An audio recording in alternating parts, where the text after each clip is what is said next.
মানে আপনার প্রতিষ্ঠান কি দুনিয়াতে সবচেয়ে বেস্ট? রমজানের রাতগুলোতে মুসলমানদের ঈমানী অবস্থা। আপনি নামাজে হাত তুলছেন? আপনি বললেন আমি আহলে হাদিস থেকে। ভাই আপনি পালাচ্ছেন কেন? দাঁড়ান, আপনি পেছনে পালাচ্ছেন কেন?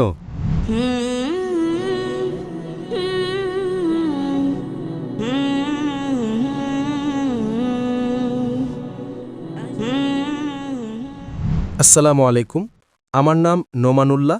আমি পারফিউমের ব্যবসা করি এবং আল-মাদিনা ইসলামিক রিসার্চ সেন্টারের একজন ছাত্র।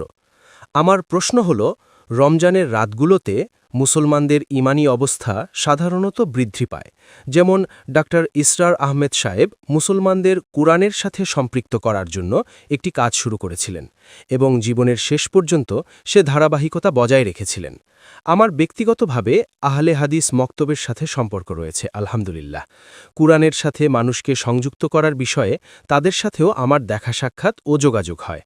এখন প্রশ্ন হল, রমজানের রাতগুলোতে কিভাবে আমরা আরও বেশি মানুষের সাথে কুরআনের সম্পর্ক গড়ে তুলতে পারি? যেমন তানজিমে ইসলামী রমজানের রাতগুলোতে বিশেষ কর্মসূচির মাধ্যমে একটি সুন্দর উদ্যোগ গ্রহণ করে থাকে। তাহলে বিভিন্ন চিন্তাধারার মানুষদের জন্য রমজানুল মুবারকে সংক্ষিপ্ত তাফসির বা কুরআন ব্যাখ্যার ধারাবাহিক আয়োজন কিভাবে কার্যকরভাবে শুরু ও পরিচালনা করা যেতে পারে, যেমনটি ডক্টর ইসরার আহমেদ শুরু করেছিলেন। ভাই প্রশ্ন করুন, আপনার প্রশ্নটা কি? আমার প্রশ্ন হল, মানুষ অধিকাংশ সময় শুধু তিলাওয়াতের দিকেই মনোযোগ দেয়। তাহলে আমরা কিভাবে মুসলমানদেরকে কোরআন বোঝা ও আমলের সাথে সম্পৃক্ত করতে পারি? আমরা নিজেরাও একজন দায়ী হতে চাই। আমাদের জন্য সহজ ও কার্যকর কোনো দিক নির্দেশনা দিন, যাতে আমরা ফিল্ডেও কাজ করতে পারি এবং মাদ্রাসাতেও কার্যক্রম পরিচালনা করতে পারি। জাযাকাল্লাহ খায়ের। ভাই সাহেব বললেন যে কোন পদ্ধতিতে আমরা মুসলমানকে কোরআনের সাথে জুড়তে পারি রমজানে তেলাওয়াতের জন্য। আমি তো বলি প্রতিদিন করা উচিত, কেন রমজানে? জি, ইমানি লেভেল একটু বেশি থাকে, তাই একটু সময় পাওয়া যায় তারাবির পরে। আমরা তো ইমান লেভেল কম ওই সময় জুড়তে চাই। যখন ইমান লেভেল কম অবস্থায় জুড়ব, তখন ইমান লেভেল হাইয়ে জোড়া দরকারই নেই, অলরেডি জুড়ে থাকবে। আপনার করার পদ্ধতি আর আমারটা আলাদা। ভাই সাহেব আপনি একটু এদিকে আসুন না। হ্যাঁ সরুন। আপনি আহলে হাদিসের সাথে জুড়ে আছেন, তানজিমে ইসলামের সাথে জুড়ে আছেন, খুদ্দামুল কোরআনের সাথে জুড়ে আছেন। আমিও সব ওদিক থেকে জুড়ে আছি। ডক্টর ইসরার সাহেবের আমিও ফ্যান, মাশাল্লাহ। ডক্টর ইসরার আহমেদের ফ্যান, দেওবন্দের ফ্যান, মাশাল্লাহ, নো প্রবলেম। আহলে হাদিস থেকেও আমি আপনাকে মুসলিম বলি। আমি কোরআনের সাথে জুড়ে আছি, আপনি বুঝলেন না? হ্যাঁ, তো যেই সুযোগ সুবিধা আল্লাহ আপনাকে দিয়েছেন, ক্ষমতা, সেটা দিয়ে করুন। আর যদি আল্লাহ আপনাকে ক্ষমতা দিয়ে থাকেন রোজ মানুষকে জোড়ার, তো রমজানের জন্য কেন থামছেন? বাকি টাইমে কি করবেন? মশা মারবেন? রোজও জুড়ি, এমনিতে রোজ আমাদের ক্লাস চলে। তো সবাইকে বলো যে রোজ জোড়ার চেষ্টা করো। তো এই প্রশ্ন যে রমজানে করা শুধু, ঠিক আছেন, যদি আপনার কম লেভেল হয় তো রমজানে তো জোড়ো, নো প্রবলেম। তো কে আপনাকে আটকাচ্ছে? আসলে অনেক মাদ্রাসায় মসজিদে এই কাজটা হয় না। যদি ওরা শুরুও করে দেয় তো বেশি থেকে বেশি 15 মিনিট দেয় আর সারসংক্ষেপ নাম দেয়। 15 মিনিটে একটা আয়াতের তাফসিরও মোটামুটি সঠিকভাবে হতে পারবে না। তো কি হয়? মানে সংক্ষিপ্ত ব্যাখ্যা 2 ঘন্টা, অন্তত 1.5 ঘন্টা, আস্তে আস্তে বাড়িয়ে অন্তত রমজানে পুরো কোরআন একটা সংক্ষিপ্ত অনুবাদ দিয়েও জুড়ে নিলে বেশ কিছু মানুষ যারা আছে এদের সাথে। এই সমস্যা আমাদের মুসলমান প্রতিষ্ঠানে, এই সমস্যাটাই আছে। মানে আমি সঠিক, আপনার বলা উচিত আমিও সঠিক। এটা একটা শুধু এই পদ্ধতিটাই আছে। এটা কি কোরআন মাজিদে লেখা আছে যে আপনি 2 ঘন্টা করবেন? লেখা আছে কোরআন মাজিদে? না। কোথাও হাদিসে লেখা আছে? কেন আপনি জবরদস্তি করছেন যে আমি যা করি সব মানুষ তাই করবে? মানে আপনার প্রতিষ্ঠান কি দুনিয়াতে সবচেয়ে বেস্ট? আমি কি বলি যে ডক্টর জাকির নাইক যা করে সেটাই করো? আপনাকে আমি বলেছি বিভিন্ন ধর্মের তুলনা করতে, আপনি করেন কম্পারেটিভ। আপনার মনে আছে বাইবেল? আপনাকে আমি বলেছি আপনি করুন, কেন জবরদস্তি? আপনি বলুন এটা একটা পদ্ধতি, আমি করছি, মানুষ চাইলে করো। এই সমস্যা আমাদের প্রতিষ্ঠানে এটাই আছে। আপনি আমাকে ফলো করেন তবে সঠিক, নয়তো ভুল। আপনি ইসরার আহমেদের শিক্ষা পড়ুন। সমস্যা হলো যে প্রত্যেক প্রতিষ্ঠান মনে করে আপনি শুধু আমাকেই ফলো করুন, এই শুধু আমাকেই বাদ দিন, আমাকে ওতে কনভার্ট করুন। আমি বলি আমিও সঠিক। আমারও একটা পদ্ধতি আছে, দাওয়াতের পদ্ধতি আছে কি নেই? আপনাকে ফলো করতে হবে নাকি? করুন, আলহামদুলিল্লাহ, কিছু তো করুন। জরুরি যে ডক্টর জাকির নাইকে হতে হবে? কোরআনে কি লেখা আছে ডক্টর জাকির নাইকে ফলো করো? কাকে ফলো করবেন? আল্লাহ রসুল সাল্লাল্লাহু সাল্লামকে ফলো করুন। আল্লাহ রসুল সাল্লাল্লাহু সাল্লাম কি বলেছেন যে তারাবির পর 2 ঘন্টা পড়তে হবে? না। কিন্তু হারাম নয়, ভালো কথা। আমি আপনার সাথে আছি, কিন্তু জবরদস্তি চাপিয়ে দেবেন না 40 দিনের জন্য যান। আরে কেন 40 দিন যাব? আমাকে সারা জীবন যেতে হবে জবরদস্তি? জাকির ভাই 40 দিন চলুন। আরে সারা জীবন আমি দিয়ে দিচ্ছি আল্লাহর পথে, দিন দিয়েছি, রাত দিয়েছি। যাকে 40 দিন যেতে হবে যাও, যাকে 20 দিন যেতে হবে যাও, যাকে 80 দিন যেতে হবে যাও, 4 মাস যেতে হবে যাও ভাই। আমি তো আমার জীবন লাগিয়ে দিয়েছি। তো সমস্যা কি যদি আপনি কিছু কোরআন ও হাদিস থেকে পান, সেটার উপর আপনি মানুষের সাথে জবরদস্তি করেন? বা বলুন আমার একটা পদ্ধতি আছে, কোরআনে লেখা আছে, আপনিও করুন, আপনিও চেষ্টা করুন, না করলে নো প্রবলেম। যদি আমি লেকচারে বলি, ভাই ডক্টর জাকির নায়েকের মতো হন, আপনি যদি আমার লেকচারে আসতেন না, আমি আপনাকে 10টা বাইবেল কোট করতে হতো, নয়তো এন্ট্রি নেই। আলহামদুলিল্লাহ আমার লেকচার শুনে অনেক মুসলমান বাইবেল কোট করে, জানেন আপনি? আপনি করেন না, আফসোসের বিষয়। তবু আমি আপনাকে মহব্বত করি, জাজাকাল্লাহ খের। তবু মহব্বত করি। জি, আমিও আপনাকে খুব মহব্বত করি। সমস্যা কি? আপনি উঁচু আলেমদের শুনবেন, ডক্টর ইসরার আহমেদকে শুনবেন, ওনার মাশাআল্লাহ, উনি আমার ঘরে মেহমান ছিলেন 2004-এ সম্ভবত, সালটা ঠিক জানা নেই। আমিও ওনার প্রতি খুব প্রভাবিত। আমাদের কিছু সাথী ওনার উপর নারাজ ছিল। বললাম, কি নারাজ ভাই, কি ভুল বলছেন? শুধু আমার প্রতিষ্ঠানের নয় মানে কি? আমি ওনার সাথ দিয়েছিলাম, ডেকেছিলাম ওনাকে, আর আমি জানতাম উনি হানাফি।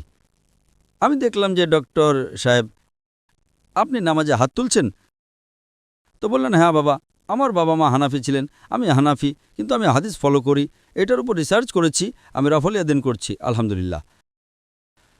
তো এই ছোট ছোট কথায় জবরদস্তি, উনি কখনো আমার সাথে জবরদস্তি করেননি।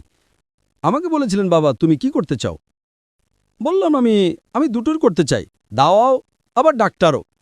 বললেন, বাবা 7 বছর চেষ্টা করেছি, কামিয়াব ছিলাম না, নাকামিয়াব ছিলাম, একটাকে বেছে নাও, সেটাই দক্ষ হও। আমি ডাক্তারি ছেড়ে দিলাম আর দাওয়াত বেছে নিলাম। আমার উপর জবরদস্তি তো করেননি। আমাকে বলেছিলেন, বাবা নিজের প্রয়োজনকে কমাও, নিজের প্রয়োজনকে কমাও, যাতে তুমি এটার গোলাম না হও।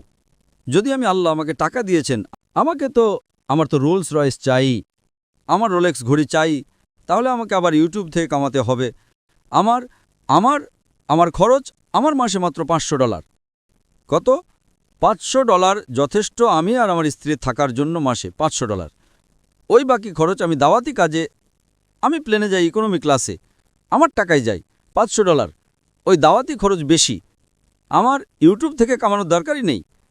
আল্লাহ তাআলা আমার ঝুলিতে ঢালছেন, কোটি কোটি রুপি ঢালছেন মাসে, কোটি কোটি। সমস্যাটাই কি? দিয়ে আমাকে টেস্ট করছেন। তো আমি চাই যে মরার আগে আমি আমার বাচ্চাদেরকে বিলিয়ে দেওয়ার বদলে আমি আল্লাহর পথে দিয়ে দেই। আর আমি ফতোয়া নিয়েছি যে আমি ম্যাক্সিমাম কত দিতে পারি, 100% দিতে পারি, যদি আমার বাচ্চারা নিজের পায়ে দাঁড়িয়ে থাকে। তো ইনশাআল্লাহ প্ল্যান আছে যে আমি 100%ই আল্লাহর পথে দিয়ে দেব। আমার বাচ্চাদেরকে বাবা বানিয়ে দিয়েছেন, অধিকাংশ আল্লাহর পথে, মেজরিটি। আমি আপনার সাথে জবরদস্তি করি, আপনিও দিন 51%। কি বলবেন আপনি? যতটুকুই সামর্থ্য হবে আমি তো বলবো, না কম। আমার ছেলের, আমি বলছি না কত, 51% আপনি দিন। আমার অনুরোধ, ভাই আগে ধনী লোকরা তো দাও, আমি বলি ফরজ নয়। সমস্যা হলো যে আমিই সঠিক, এই আমার পদ্ধতিটাই সঠিক, যে রমজানের পর 2 ঘন্টা তাফসির করতেই হবে। যদি কোরআনে লেখা থাকে তো করব ভাই। আরে কাকে দোয়া করতে হবে জবরদস্তি? আপনি করুন, ভালো কথা। আমি ডক্টর সাহেবের সাথে আছি, উনি কখনো জবরদস্তি করেননি এটা নিয়ে। উনি জবরদস্তি করেছিলেন? করেননি। আপনি কখনো লেকচারে শুনেছেন, আরে বাকি মাদ্রাসারা করছে না, আমি সঠিক করছি? শুনেছেন কখনো ইসরার আহমেদকে? আপনারা ডক্টর ইসরার আহমেদকে ফলো করছেন, ওনাকে বদনাম করছেন। কেন বদনাম করছি না? বোঝানোর জন্য। আমার হিসেবে তো বদনাম করছেন ভাই। না, আমিও ওনার স্টুডেন্ট। না, এমন না। আরে ভাই, আমিও কোরআন নিয়েই করছি। আমি লেকচার, আমার ছেলে আজকে লেকচার দিল, কোরআন মজিদকে বুঝে পড়ো। এটা ডক্টর সাহেবের বিষয় ছিল কি ছিল না? জি। উনি প্রতিষ্ঠান কায়েম করেছেন কি করেননি? জি। উনি আরবি ভাষা বাইরে থেকে নিজে শিখেছেন, তাই না? কোনো দারুল উলুমে যাননি তো? আমরা চেষ্টা করেছি আমাদের 3 বাচ্চাকে যেন ছোটবেলা থেকে আরবি শেখায় আর ইংরেজি, দুটোই। আমি জানি না বাচ্চাকে শিখিয়েছেন কিনা। ওরা উর্দুতে দক্ষতা রাখে না, ওদের দক্ষতা হলো আরবি আর ইংরেজি। আমারও। বেশটা আরবিতে করুক, আরবি বিশুদ্ধ ওদের। আমি জোর জবরদস্তি করব যে আপনিও করুন ভাই। আমি বলি উদাহরণ তৈরি করুন।